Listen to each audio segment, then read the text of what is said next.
Welcome to Link 2, the club for learning more. I am Lincoln. Have you ever considered the extraordinary science behind what happens to Skittles when you add hot water? The hotter the water, the faster the rainbow comes to life. This occurs because the molecules in warm water move with more tremendous energy than the cold water molecules. As the warm water molecules impact with the dye on the Skittles, they enthusiastically drag that vibrant color into the center of the plate. In essence, the candy's sugary, colorful coating dissolves and transforms, creating a beautiful display that reminds us the magic of change and transformation.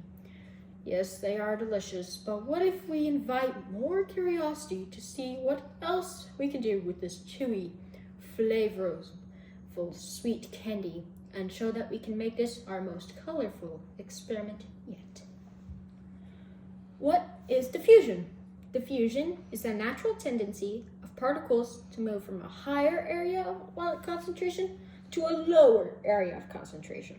When you put Skittles in water, the colors spread out to create the rainbow effect because of diffusion, where the colored sugar coating on the Skittle dissolves into the water and moves from a higher layer of concentration near the Skittles to a lower area of concentration, the rest of the water, creating a visible color gradient.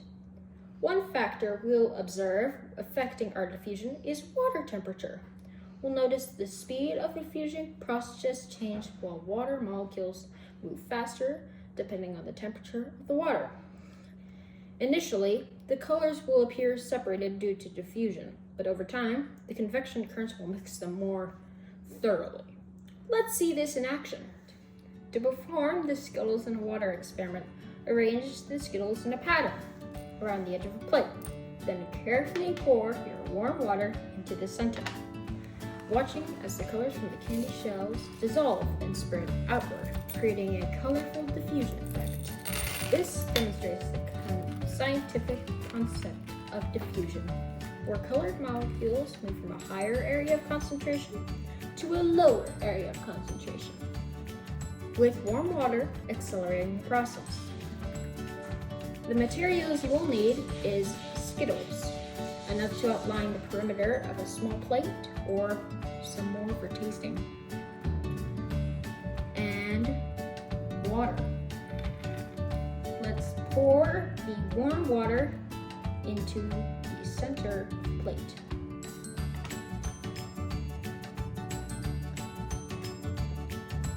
Now we observe, watching as the Skittle colors dissolve and head towards the middle. As you can see, it is going very fast.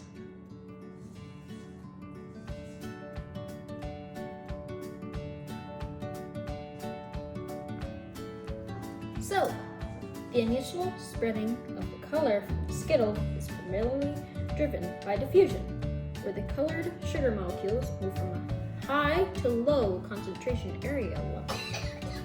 You can see as the sugar water dissolves, it creates a slightly denser solution near the Skittle, causing a denser gradient in the water.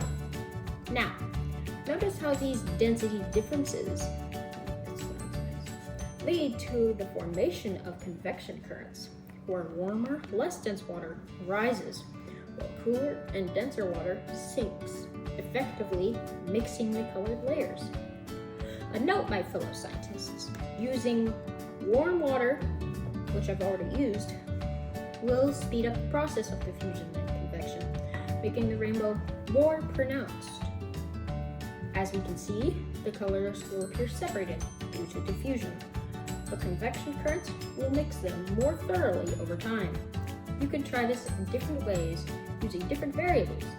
Variables are anything that can change or be changed within an experiment. For example, repeat the experiment with cold water to see how the diffusion rate changes. Arrange the Skittles in different shapes or designs to see how the colors spread. Try different amounts of water to see how the color intensity is affected. Tell someone in your life about the basic principles of diffusion and convection, two crucial concepts of chemistry, and maybe treat yourself for being a great scientist. And remember, there is no such thing as a failed experiment. It just gives us more information. See you next time on Link 2, the Club for Learning More. Be sure to like and subscribe.